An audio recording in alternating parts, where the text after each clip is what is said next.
See, I was going to bypass the bucket to get stand in front of the building. At that point, I'm just saying, at that right? point you deserve a raise. Okay, At that point okay. you deserve a raise. I mean, I I appreciate think standing that. in front of the building is a I little want you to know I worse. appreciate that.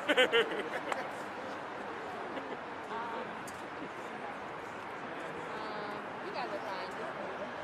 It's fine. The demolition starts because you can't move that closer. Yeah, you can't move at all from this one. When the demolition starts, no people can go inside. This is so safe. Yeah, I'm saying take the camera off my property. Yeah, I was just saying. No.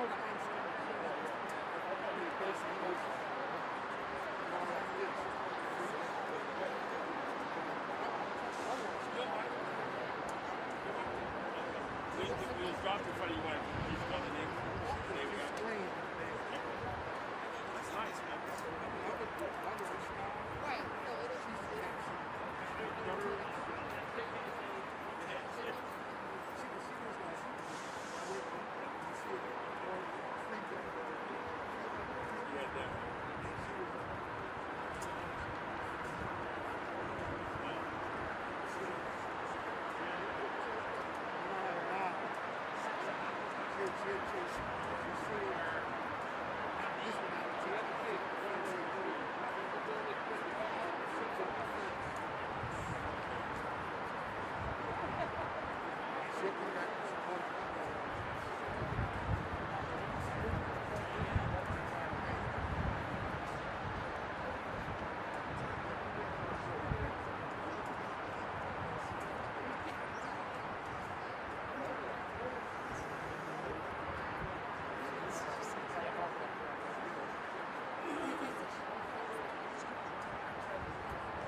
Yes.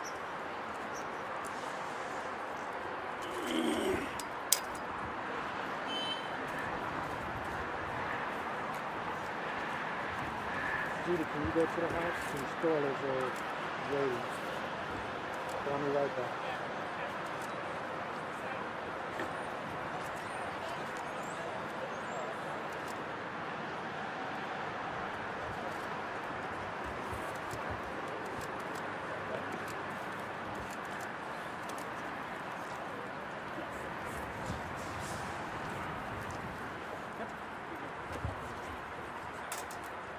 Sorry,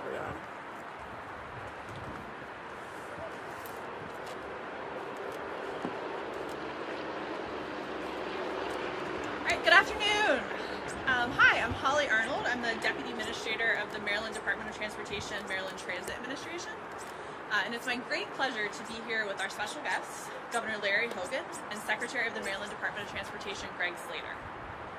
Today marks the beginning of the end for the building behind me as we tear it down to make way for the future of MARC train. And that will mark the first phase of major construction for the Riverside heavy maintenance building. The new facility builds on a strong foundation for transit infrastructure projects along the Northeast Corridor. It will pave the way for MARC to have greater flexibility in maintaining our equipment and lays the foundation for future MARC system expansion. It's a project we can all be proud of and a significant improvement for a site that has been central to Baltimore's transit history. More than 100 years ago, this site was owned by the Baltimore and Ohio Railroad. In its heyday, this space provided maintenance for all of the locomotives in the B&O Baltimore Terminal Division, with 2 huge roundhouses and even a YMCA. Can you imagine how busy this area must have been?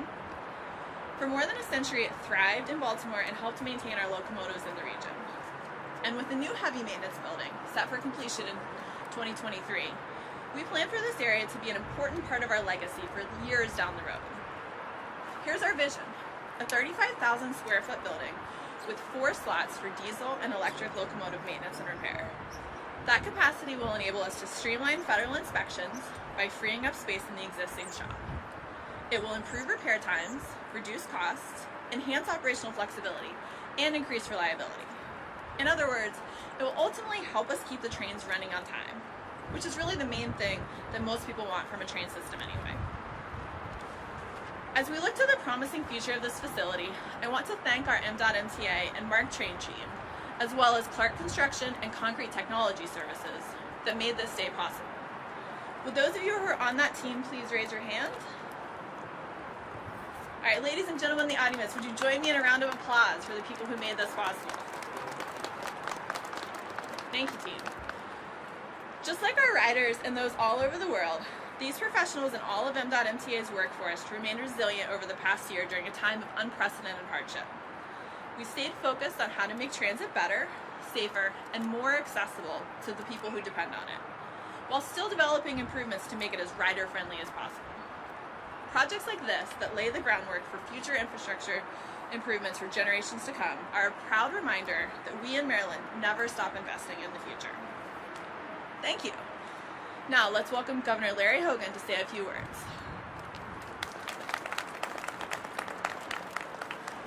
Well, good afternoon, everybody. It's great to be here with you. Thank you, Deputy Administrator Arnold. And congratulations to you, to Administrator Quinn, and the entire team at the Maryland Transit Administration, Secretary Slater, and the Maryland Department of Transportation, along with everyone who has been involved in this exciting project. For years, I have been urging leaders in Washington to take bipartisan action to rebuild, repair, and modernize America's crumbling infrastructure in ways that will grow our economy, create jobs, and meet the needs of the 21st century. And here in Maryland, we've been leading by example for more than 6 years. Our state has taken a balanced, all-inclusive approach to infrastructure, moving forward on nearly all of the highest priority infrastructure projects all across our state. We've invested more in both roads and transit than any other administration in Maryland history. We have over 800 projects, large and small, totaling more than $9 billion and under construction, with tunnels and bridges and roads. We've improved more than 85% of our entire state highway system. We've invested $150 million in innovative traffic congestion solutions and smart technologies. I'm very excited that we're doing the transformative Howard Street Tunnel project, which will break a major East Coast bottleneck and dramatically increase production at the Port of Baltimore and create thousands of Maryland jobs. We're building the Purple Line, which is the largest P3 transit project under construction in North America. And we're moving forward with the TRP, which is the largest P3 highway project to relieve traffic congestion on I-270, I-495, the Capitol Beltway, and to build the new American Legion Bridge across the Potomac River. That's the largest highway P3 in the country. And while the focus of our state and the nation has shifted over the past year to the COVID-19 pandemic, it still remains extremely a critical time for us to continue our focus on the importance of investing in infrastructure to help rebuild our economy, to create jobs, and to ensure a sustainable future. As I told President Biden in the Oval Office and members of the U.S. Senate Committee on Environment and Public Works during my testimony in February, reaching a bipartisan agreement on infrastructure must be a national priority, which is why I'm pleased that Maryland is continuing to set an example in so many ways on infrastructure, including with today's groundbreaking. Once complete, the Riverside Heavy Maintenance Facility will be an important part of modernizing Maryland's MARC train system to make it more efficient and more cost effective. This 35,000 square foot building with 3 tracks will include a 30-ton overhead crane, drop table, retractable fall protection system, and wheel-true machine, and it will provide us with 4 maintenance slots for locomotives undergoing heavy maintenance and repair. This is an important project, and I'm looking forward to getting the construction started on the excavator in just a few minutes. But I just want to say once again, congratulations to everyone who has been involved in making today's groundbreaking possible. And at this time, I'm going to ask Deputy Administrator Arnold to come back up so I can present her with a citation to commemorate this important occasion. Holly, let me get my mask back on. Greg, you want to come over here too? Or?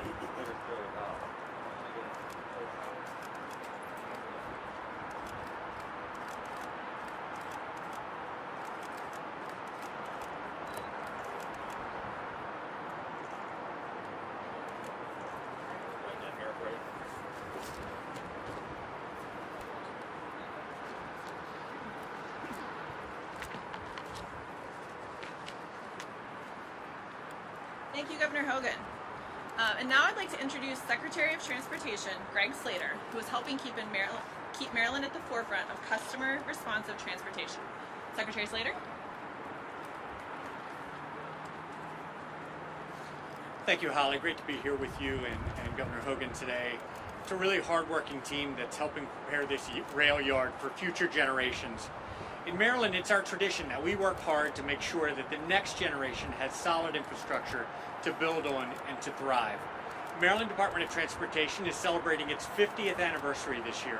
And right now, there's a team at the MDOT headquarters envisioning what the new possibilities and preparing to keep Maryland at the forefront of transportation excellence for the next 50 years. While nobody knows exactly what our transportation system will look like 50 years from today, we still need to plan for it to be the best it can be by making our system safe, secure, and resilient, providing a better transportation choices for everyone that needs us. Safety has been a dual challenge for us with COVID-19, and I'm proud of the health and safety guidelines that all of our teams have implemented internally and externally over the past year to keep everyone safe. At the same time, maintaining our transportation systems in a state of good repair is a big part of that safety conversation. Because the state of good repair means efficiency, cost, and savings, it means accessibility and ultimately better customer service. So what today's groundbreaking is all about It's about the launch of this new Riverside heavy maintenance facility as a key part of our commitment to a state of good repair for all of our transportation systems. With this new building, MARC train efficiency can slip into high gear, so there will be less need to rely on those third-party contractors for locomotive repairs when things happen. What's more, it'll handle both diesel and electric locomotives, and it will speed up the process of our federal inspections. All in all, it's an excellent investment in keeping Maryland at the forefront of our customer service and customer responsive transportation system. I hope you all join me in congratulating everyone who had a part in making this happen today, and thank you very much.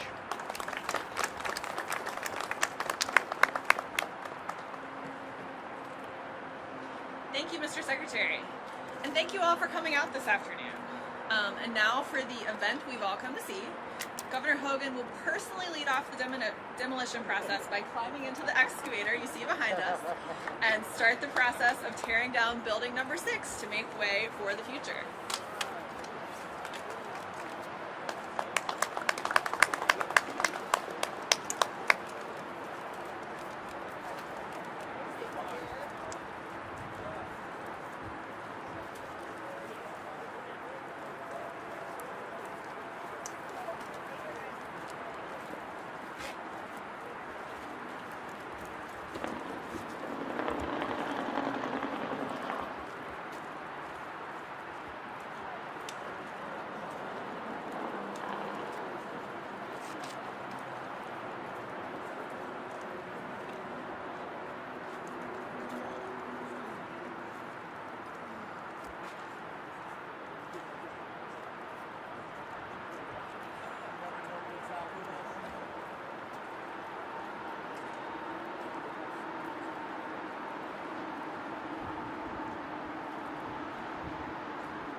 Got it compared to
Oh man.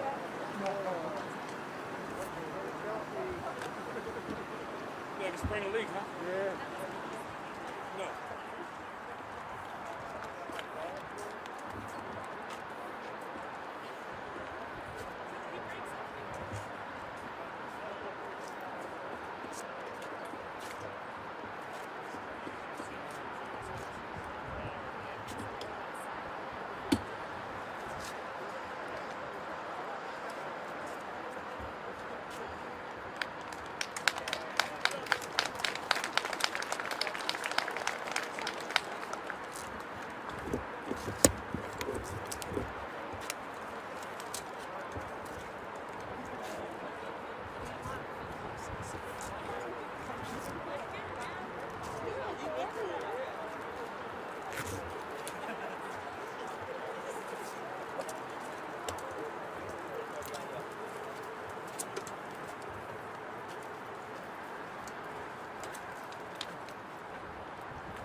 Testing, testing.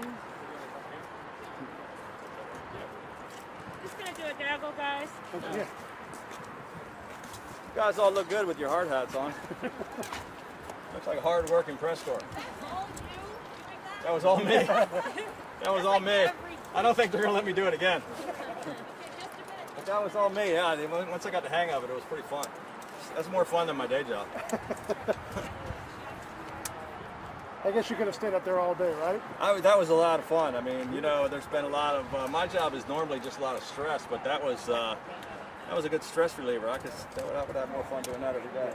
So, Governor, today with the news with the Johnson & Johnson vaccine, can you talk with us about how Maryland is responding to that?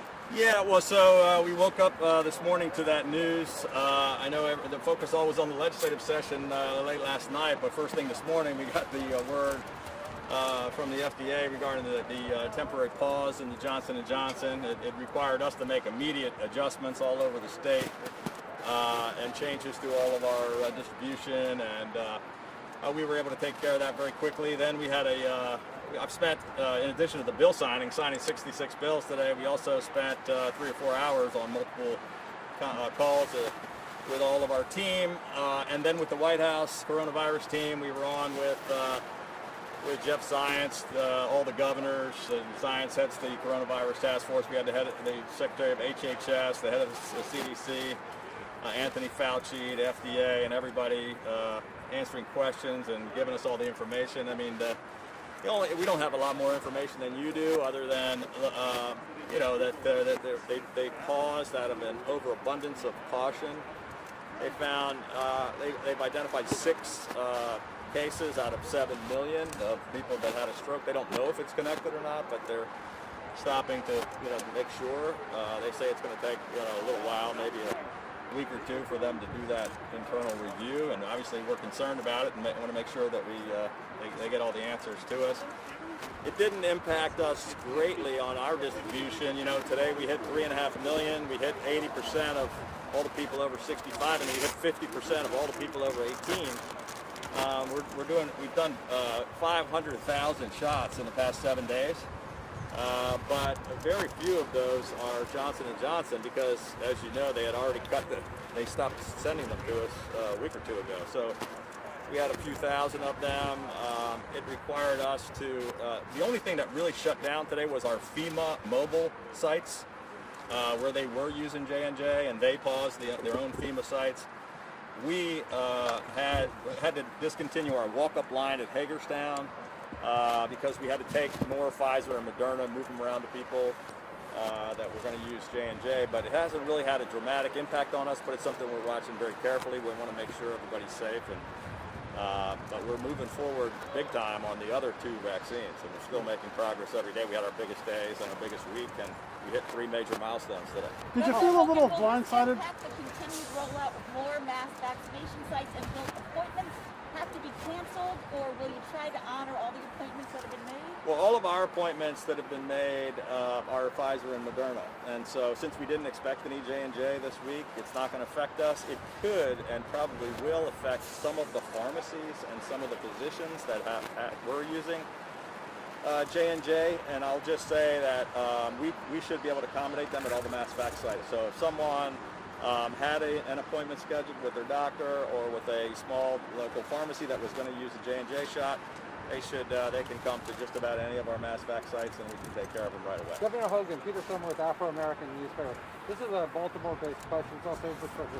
There's like 1 out of 4 Baltimoreans face a food desert and food insecurity. You've done a lot for Baltimore. How do you think you can address this problem in Baltimore? I mean, this is an issue that I think a lot of people would like to see addressed. I mean, we've got to try to convince more people to come into the city and feel comfortable doing development and bringing more grocery stores into neighborhoods that need them. There's no question it's an issue. And I think city leaders and legislators and everybody in the administration would like to try to fix. Can you say if any of the cases reported to the CDC, FDA about Band-Aid or anything from Maryland? No, we have no cases in Maryland at all. Not yet. How many? And just to put it in perspective, one of the leaders was talking about this today. 6 out of 7 million. You have a 1 in 500,000 chance of being struck today by lightning. This is a 1 in 1,250,000 chance, and they're not even sure if it's connected yet. So it's something to be concerned about, but it's not a massive problem. When you got the call last night about all of this, We didn't get the call until really this morning. This morning, did you feel blindsided or no? Well, yeah. I mean, we felt blindsided by the call last week when they said we weren't going to get any, and then sort of shocked by the call today. But they did immediately schedule the meeting with the governors today, and they had everybody in the entire administration on there trying to explain what the steps were going to be. And have they said how much more Pfizer and Moderna you're going to get, or are those still Very numbers little. still out there? I think we're going to get an additional 20,000 doses total of Pfizer and Moderna. We're short 250,000 of the other one. At the rate we're going, we're going to be able to maintain where we were, but not accelerate as fast. We had gotten up to nearly 100,000 shots in a day, which was our goal. We're probably going to be, back down around 70 or 80,000 shots, but it's, we're going to. The demand was starting to slack because we did more than 80% of all the older folks, and now more than 50% of everybody else. So, we have enough vaccines to continue operating all the places we have, but we certainly would like more. Governor, do you know how many Johnson & Johnson vaccines are in Maryland that now can't be administered? It's very few because it was a couple thousand maybe. I don't know the exact number, but there was only a few places. It was just using up the ones from 2 weeks ago. It was never more than a couple of percentage points because we just didn't have a big supply.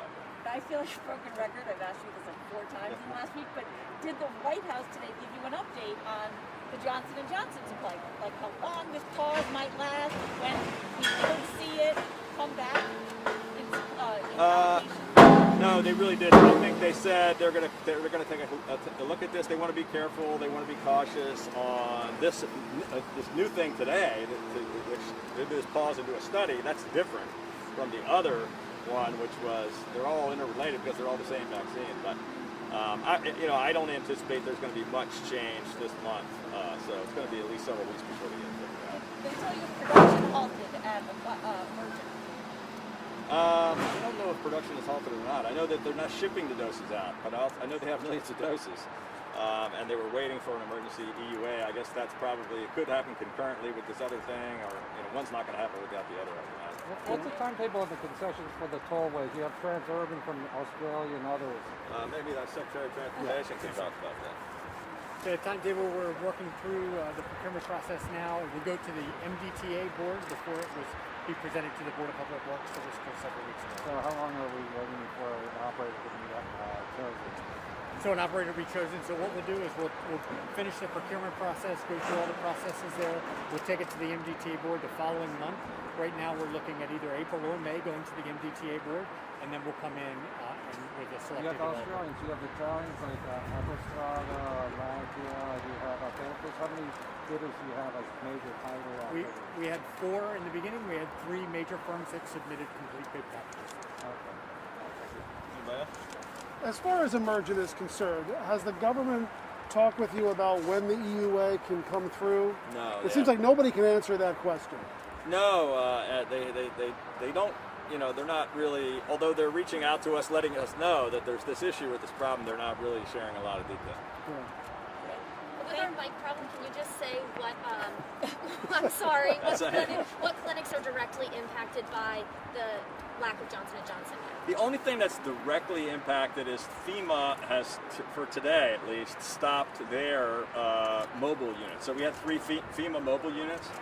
Ours were doing Moderna anyway, the state one, so it's not impacting our equity task force stuff that we're doing. But the 3 FEMA, they're impacted. The only things that really shut down, we only adjusted Hagerstown on our walk-up line because we had to take some of those Pfizer doses for fill in for other places.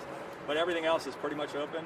You're going to see, I would imagine, some private contractors, hospitals or pharmacies or doctor's offices might have to cancel a few people's appointments, but again, we can handle them at our mass vac sites, and we have Pfizer and Moderna. The FEMA site that opened in Greenbelt is not using J&J, so it doesn't impact them either. Thanks, Thanks, Thanks, Governor. Thanks for re-saying that.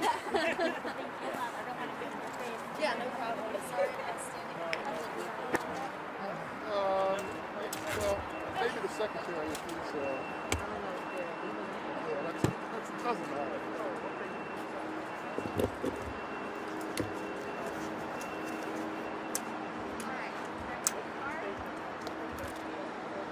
I guess we'll do those 5 to MNT.